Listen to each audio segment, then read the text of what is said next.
Assalamu alaikum wa rahmatullahi wa barakatuh. How are you today? May you always be healthy and full of blessings. Before starting, let's start by reciting a prayer. Allahumma salli ala Sayyidina Muhammad wa ala ali Sayyidina Muhammad.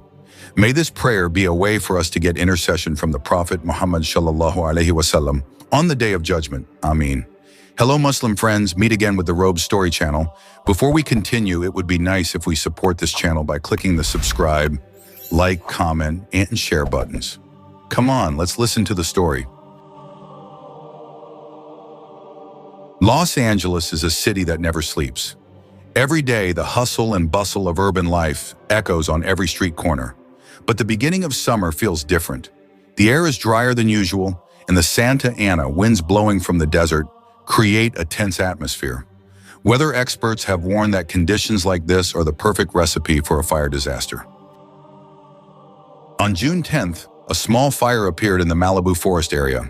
Initially, no one took it seriously, but the strong winds immediately accelerated the fire, spreading at an incredible speed. It consumed dry trees like paper. In a matter of hours, the flames had reached residential areas. Luxury housing on the edge of the hill forced thousands of people to evacuate. The city of Los Angeles was gripped by panic. Main roads were filled with vehicles trying to escape the flames. Thick smoke covered the sky, making the day feel like night. The air temperature rose drastically, forcing many people to take shelter in evacuation centers. News about the fire immediately dominated national television broadcasts, describing the magnitude of this disaster. But the most frightening thing was the fact that there were no signs of the fire abating. Firefighters from various areas were deployed, but strong winds and dry conditions made their efforts almost in vain. They worked non-stop, but the fire seemed to have a life of its own, dancing on dry land. In the midst of this chaos, a small community in Los Angeles decided to act differently. The local Muslim community, which had been living side by side with various ethnic and religious groups in the city, began planning something unusual, an Istisqa prayer, a special prayer for rain. Ar-Rahman Mosque, a simple building on the outskirts of Los Angeles, became a gathering place for the Muslim community. The mosque's imam, a middle-aged man named Sheikh Hassan, felt called to do something after hearing news of the increasingly widespread fire. He decided to invite his congregation to hold the prayer. "My brothers," Sheikh Hassan said during Friday prayers, "this fire is a test for all of us and perhaps also a reminder from our Creator. We have seen how humans often forget about nature, and perhaps this is the time for us to ask for His forgiveness. Let us unite before Allah and pray that the rain of fire spares the people gathered in the mosque." Coming from various cultural and occupational backgrounds, they immediately agreed to the Sheikh's proposal. This initiative spread not only among Muslims, but also among other communities around the mosque. Although their intentions were pure, not everyone took this initiative seriously. Some skeptics considered the prayer a futile effort, but the mosque congregation did not care. They believed that prayer holds unexplainable powers. Even in the midst of the suffocating heat and smoke, hundreds of people gathered in a designated field. Most of them were Muslims, but there were also people from other religions who joined, drawn by the message of unity and hope conveyed by Sheikh Hassan. The field was full of people standing in neat rows facing the Qibla. The people at the front wore plain robes. The air around them was heavy, and many stood silently, waiting for Sheikh Hassan to begin the prayer. Allahu Akbar, Sheikh Hassan's voice echoed across the field. The takbir was repeated by everyone, creating a harmony that touched their hearts. They performed the raka'at prayer, and then Sheikh Hassan raised his hands high, his eyes closed, and began to pray. "O Allah, you are the most gracious and the most merciful. We beg you to bring down your blessed rain and replace this sadness with relief." When the prayer ended, nothing changed immediately. The sky remained gray, and the fire continued to blaze in the distance. However, the atmosphere in the field felt different. There was an inexplicable calm, as if everyone present believed that their prayers had reached the heavens. After the Istisqa prayer concluded, people returned to their homes. The fires continued to rage in various areas of Los Angeles. By evening, the sky remained red, reflecting the distant flames. Amidst this anxiety, a small incident began to draw attention. The wind, which had been blowing hard throughout the day, suddenly stopped. The firefighters, who had previously struggled to extinguish the fire due to strong winds, began to report that the situation had slightly improved. However, no one dared to consider this change as a sign of hope. At the Araman Sheikh Mosque, Sheikh Hassan and his congregation continued to pray, asking Allah for relief. Meanwhile, the residents of Los Angeles, who had endured days under a sky darkened by smoke, began to notice a change. Dark clouds gathered over the city as if nature itself was preparing for something extraordinary. That morning, around 5 o'clock, the first drops of rain touched the ground in Los Angeles. Initially, it was just a light drizzle, but within minutes, the rain grew heavier. People were awakened by the sound of rain. Emerging from their homes, they looked up at the sky with a mix of gratitude and amazement. "Is this really happening?" murmured a mother standing in front of her house, her hands outstretched to feel the rainwater. News of the rain spread quickly. Local media reported the phenomenon with tones of amazement, calling it miraculous. This sentiment was amplified because prior weather forecasts had shown no likelihood of rain in the affected areas. At the fire front, firefighters cheered as the heavy rain helped them control the flames that had already consumed thousands of hectares of forest. Within less than 3 hours, most of the fire was extinguished. The smoke that had choked the air began to dissipate, replaced by the refreshing scent of wet earth. However, not everyone considered the rain a coincidence.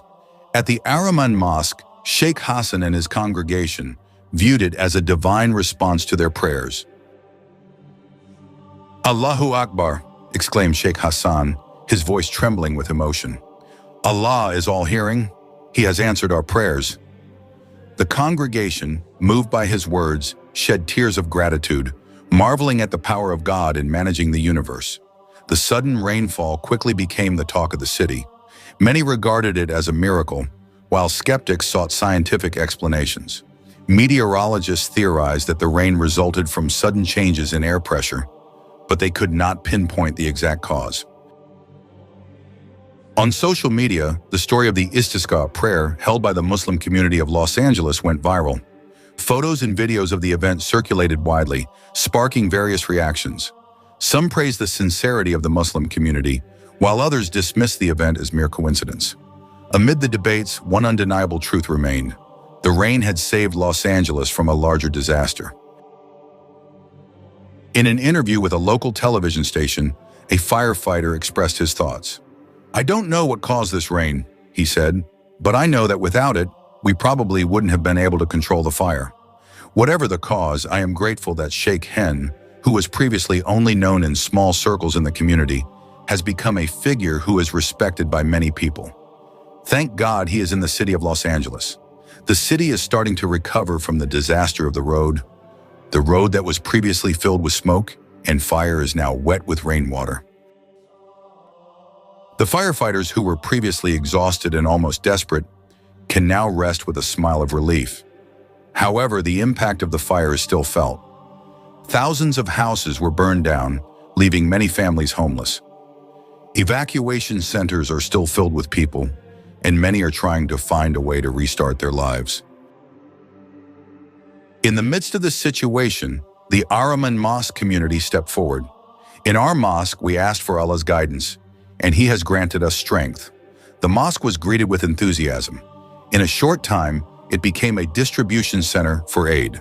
Donations in the form of food, clothing, and other basic necessities began flowing in from various groups, not only Muslims but also non-Muslims who were moved to help. As the aid distribution was underway, something extraordinary began to unfold. People from various cultural and religious backgrounds worked together with the same spirit. The differences that had often been a divider now seemed to disappear amidst efforts to help others. Among the volunteers, an elderly man named Michael caught the attention of many people. He was a Los Angeles native who had lost his home in the fire. Although he was having a hard time himself, Michael decided to help distribute food. When interviewed, he said, "I don't know why. I just felt I had to do something. Seeing others in need moved me. I just wanted to contribute." Michael's story became one small part of how this tragedy united the Los Angeles community. The Ar-Rahman Mosque, which was previously known only to a handful of people, became a symbol of hope and unity. However, not everyone was supportive of the Muslim community. Some thought the attention given to the mosque was excessive. Sheikh Hassan, upon hearing this negative sentiment, simply smiled and said, "We cannot force everyone to understand. The important thing is that we continue to do good. Let our actions speak for themselves." A few weeks after the fire ended, life in Los Angeles slowly began returning to normal, even though many were still talking about the sudden rain event, whether it was a miracle or just a coincidence. On a television talk show, a discussion about this phenomenon became the main topic. One of the speakers, a meteorology professor, tried to provide a scientific explanation. "Technically, the rain can be explained by changes in air pressure due to a large fire," said the professor. However, the timing of the rain was indeed extraordinary. We must admit that there are many things in this world that remain a mystery. On the other hand, a spiritual writer, who was also a guest on the show, added, "We often get caught up in trying to find logical explanations, but perhaps this incident is a reminder that there is a greater power governing everything." In the Ar-Rahman Mosque community, this incident became a valuable lesson. Sheikh Hassan, in his sermon, reminded the congregation to remain humble. "We have seen how small humans are in the face of the power of Allah," he said. "We should never be arrogant or feel that we are better than others. Let us make this experience a reason to continue doing good to everyone." This message resonated deeply with many people, not only among Muslims but also in other communities inspired by this event. As time went on, the city of Los Angeles began to recover. The local government announced large-scale reconstruction plans to rebuild the devastated areas. The fires, which were caused by indiscriminate banyan tree plantation practices, led many to reflect deeply on their beliefs.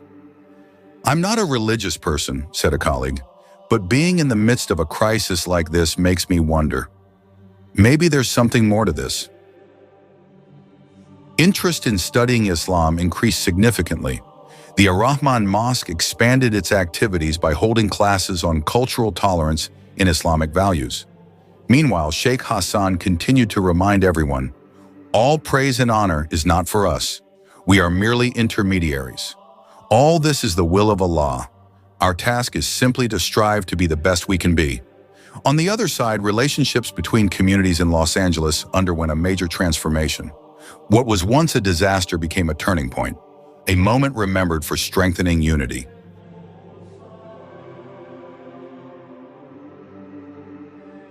This is the end of our video. If you enjoy Islamic content like this, don't forget to subscribe. See you in the next video.